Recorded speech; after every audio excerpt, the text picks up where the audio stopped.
বাড়িতে আজকে আমি বানাবো কাঁচা আমের মিষ্টি আচার। অনেক দিন ধরেই আচার খেতে ইচ্ছে করছিল, তো ভাবলাম যে চলো করা যাক। আর এখানে আমি কালকে বাজার থেকে আম এনে রেখেছিলাম।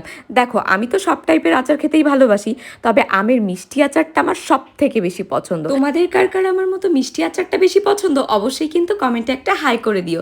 আর যারা পারো না তারা আমার মতো ইউটিউবের সাহায্য নিতে পারো। তো এখানে তো আমি আচারটা বানানো শুরু করে দিয়েছিলাম।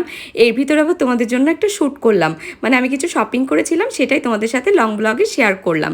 তোমরা যদি লং ব্লগটা না দেখে থাকো অবশ্যই তাড়াতাড়ি করে দেখে নিও। এর ভিতর আবার খিদে পেয়ে গেছিল, তাই লাঞ্চটা সেরে নিলাম। আর দেখো, আমার আচার কিন্তু অলরেডি কমপ্লিট। তো চলো এবার তোমাদের একটু আচারটা দেখাই।